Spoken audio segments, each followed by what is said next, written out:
क्या हो गया रावलपिंडीज को, किसकी नजर लग गई है? नजर तो जब लगती है बेग साहब के, जब वो लोग कोई मैच जीतते हुए आ रहे हो तो एकदम से 3-4 मैच हार गए, वो कोई मैच ही नहीं जीत पाए बेचारे। और अभी तक उनकी परफॉर्मेंस, चाहे वो बैटिंग हो चाहे वो बॉलिंग हो, किसी एक शोबे में भी वो अच्छा नहीं कर रहे।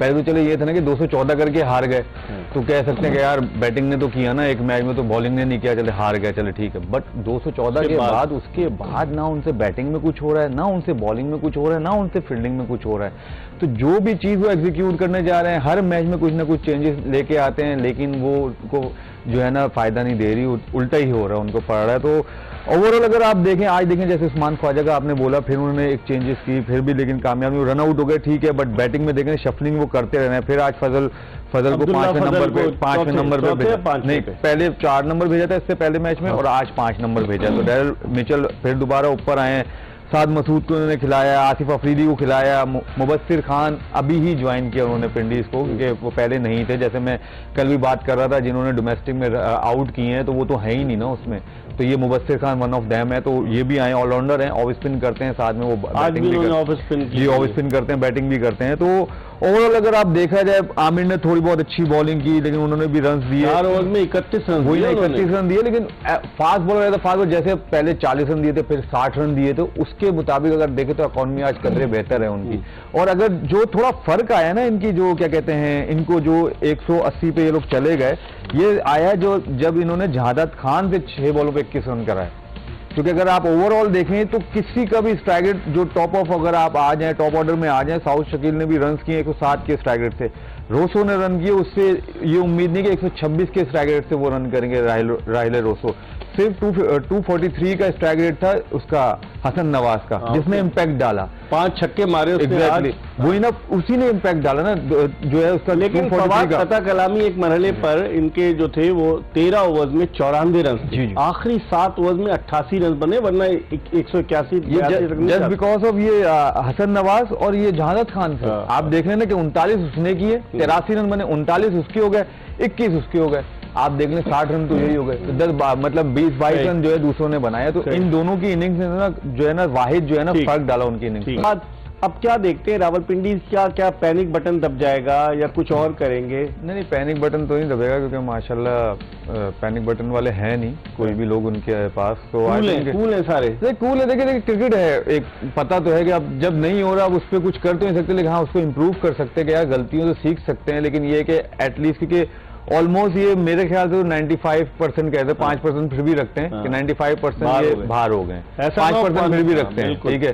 वो अगले मैच में और डिसाइड हो जाएगा कि बिल्कुल ही 100% आ जाएगा। तो 5 मैच अगले अच्छे तो खेलें, एटलीस्ट परफॉर्मेंस करें।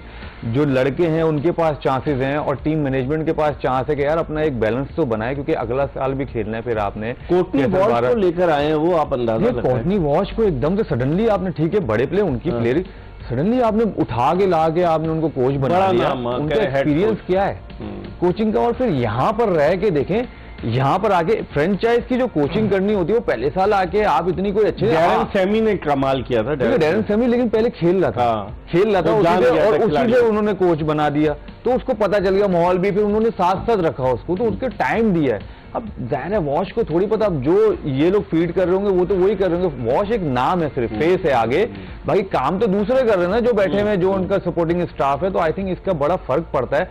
अब जैसे टिम पेन है मुल्तान में, ठीक है, मुल्तान का टिम पेन है ना, वो काम कर सकता है, क्योंकि उसका कप्तान भी ऑस्ट्रेलियन है, उसके साथ स्मिथ भी है, उसके बाद जितने भी ऑस्ट्रेलियन है, तो वो लोग काम कर रहे होंगे। और उधर लोकल्स आप देखें तो इतने कोई ज्यादा नाम वाले सिर्फ साहिबजादा फरहान के अलावा, तो आई थिंक उनके लिए बहुत ईजी होगा। वैसे इस्लामाबाद में भी आप ले जाएं तो उधर शदाब खान है, जाहिर है वो इतने अरसे से इधर से खेल रहा है, तो वही लेके चलते हैं। एग्जैक्टली ठीक समी। अब तो बाकी जो टीमें हैं वो तो सेट हैं। अब हैदराबाद कल अपना मैच खेलेगी, यही सूरत हाल है हैदराबाद के साथ जो इनके साथ है रावलपिंडीज के।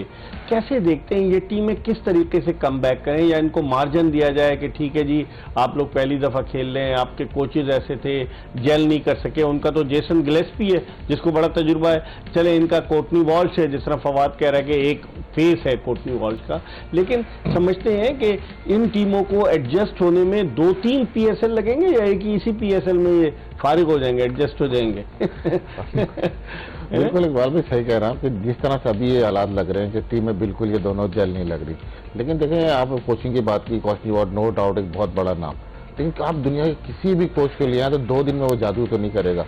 फिर जिस तरह से टीम की परफॉर्मेंस आ रही है, हर मैच में 3 नए बॉलर खेल रहे हैं, तो ऐसे में कोच भी बहुत ज्यादा लिमिटेड हो जाता है कि किस तरह से काम करे। फिर ड्यूरिंग द इवेंट आप इतनी ज्यादा टेक्निकल वर्कआउट नहीं कर सकते। आप अकॉर्डिंग टू गेम प्लान बना सकते हैं, लेकिन एग्जीक्यूट फिर भी जाके प्लेयरों ने करना है। और वो कॉन्फिडेंस देखें इकबाल भाई, 1 दिन में नहीं आता, 2 दिन में आता है। इसका मतलब एक प्रोसेस है जो थोड़ा आहिस्ता आहिस्ता ही आता है। कैसे देखते हैं क्या मोहम्मद आमिर जो 2024 का T20 वर्ल्ड कप खेले, फिर उसके बाद उनके स्टेटमेंट्स आ रहे थे कि जनाब अली वो अगर उन्हें नेशनलिटी मिल गई तो वो IPL भी खेल सकते हैं अगर ब्रिटिश नेशनल हो गए, लेकिन वहां पर भी नहीं गए। और जिस तरीके से वो तनकीद भी करते चले आ रहे हैं, कंट्रोवर्सीज में इन्वॉल्व रहे हैं, उनकी खुशकिस्मती कि वो पाकिस्तान की सब कैप दोबारा अपने सर पर सजाने में कामयाब हुए। उनकी परफॉर्मेंस जो है वो पहले ही मैच में जब 215 का टारगेट था, जब भी उन्होंने रन कराए, आज भी 4 ओवर में उन्होंने 31 रन दिए। आप समझते हैं एक प्राइम बॉलर है जो पाकिस्तान को रिप्रेजेंट कर चुका है, उसकी परफॉर्मेंस, उसकी वजह से भी पिंडीज की टीम जो है उसको कुछ न कुछ सफर करना पड़ रहा है। जी हाँ, बिल्कुल सही बात किया है आपने। और अगर देखा जाए ओवरऑल के पहले जितने भी PSL हैं तो आमिर डिफरेंट रूप में लगा, अटैकिंग बॉलिंग के रूप में लगा। लेकिन इस पूरे सीजन की अगर आप बात करें तो ज़्यादातर आप देखें तो स्लो बॉल करते हुए नजर आए। एक्सपीरियंस का इस्तेमाल, एक्सपीरियंस तो है उन्हें, आज इस्तेमाल किया, रन इतने नहीं दिए। लेकिन आप फ्रेंचाइज, अगर आप एज ए कोच हैं या फ्रेंचाइज है, तो आप किस रोल में देखना चाहते हैं आमिर को? तो मेरे ख्याल नहीं है कि वो इस रोल में देखना चाहते हैं मोहम्मद आमिर को। लीडिंग फास्ट बॉलर हैं इस टीम के, तो एक्सपेक्ट करते हैं आके ब्रेक थ्रू लें, विकेट लें, जो कि अभी तक नजर नहीं आया। और देखें दूसरी बड़ी जो वजह है वो मेरे ख्याल फास्ट बॉलिंग तो स्ट्रगल कर ही रही है, लेकिन ओवरऑल अगर आप स्पिन डिपार्टमेंट देखें पिंडीज का, तो अभी तक उन्होंने भी विकेटें नहीं ली हैं और हाई मतलब काफी रन दे चुके हैं स्पिनर्स भी। आमिर की बॉलिंग के बारे में समी क्या कहेंगे? वो जो एक जमाने में यॉर्कर्स करते थे जबरदस्त किस्म की या स्लोअर डिलीवरीज को मिक्स करते थे, वो नजर नहीं आ रहा। मैं खुद फाइनल में था 2017 के चैंपियंस ट्रॉफी के, क्या उसमें उन्होंने बॉलिंग की थी मोहम्मद आमिर ने, लेकिन अब आमिर की कारकर्दगी बजाय ऊपर जाने के थोड़ा नीचे की तरफ नहीं आ रही। देखें इकबाल भाई, जो मेरा तजिया है, मैं समझता हूँ कि जब तक आप पाकिस्तान अपनी कंट्री के लिए अवेलेबल होते हैं, खेलते रहते हैं, तो एक मोटिवेशन रहती है आपको वर्कआउट करने की 12 महीने। लीग इटसेल्फ जो है ना, वो ठीक है आप खेल लेते हैं, लेकिन इतना हाई इंटेंसिटी नहीं होता, इतना प्रेशर नहीं होता जितना आप नेशनल टीम से खेलते हो। तो ये बड़ा फर्क है आपका कि आप मैच प्रैक्टिस आपको उस तरह नहीं होती कि अंडर प्रेशर जब आते हैं तो उस तरह से नहीं परफॉर्मेंस होती। ये एक मेन वजह है मेरे हिसाब से। और दूसरी बात, जैसे आमिर की बात की है, थोड़ा सा फिटनेस की कमी लग रही है, क्योंकि जिस स्पीड से अभी बॉले कर रहे हैं वो इस स्पीड से नहीं करते, अभी इनकी स्पीड स्लो लग रही है। फवाद, रायली रॉसो आज उसने मैन ऑफ द मैच भी हुआ, निस्फ सेंचुरी उसने बनाई, उसने इनिंग्स को इकट्ठा करके रखा। अगर रायली रॉसो निस्फ सेंचुरी नहीं बनाता और जल्दी आउट हो जाता, सऊद शकील बड़ा स्लो खेले, उनका स्ट्राइक रेट देखें 107 का है गालिबन, 42 रन उन्होंने बनाए। और फिर उसके बाद वही जो आपने बात की कि हसन नवाज और जहादात खान, हसन नवाज को आप समझते हैं कि इस परफॉर्मेंस के बाद पिछले मैच में, पिछले टूर्नामेंट में मैन ऑफ द टूर्नामेंट हुए थे, बेस्ट बैट्समैन थे, तो इस परफॉर्मेंस के बाद हसन नवाज अपना केस मजबूत बना रहे हैं आगे जाने की? पहले तो रायली रोसो की आपने बात की, मुझे तो समझ नहीं आया कि मैन ऑफ द मैच उसको दिया क्यों गया। 42 बॉल पे उसने 53 किए। असल जो इम्पैक्ट इनिंग डाली है वो तो 16 बॉलों पे 39 डाली है। अगर वो 16 बॉलों पे 39 वो नहीं करता, क्या कहते हैं, हसन नवाज, ये 180 नहीं होते, 180 नहीं होते तो 140 145 रन होते, 150 रन होते, वो तो इजीली पिंडीज कर लेता। लेकिन रायली रॉसो इनिंग्स को तो उन्होंने जेल करके रखा। बात यही है कि देखें होता क्या होता है बेग साहब, यहीं कोई सी पाकिस्तानी ने ये किया होता है ना, तो हम सारे ये कह रहे होते कि यार इसका स्ट्राइक रेट देखो सिर्फ क्या 126 का है।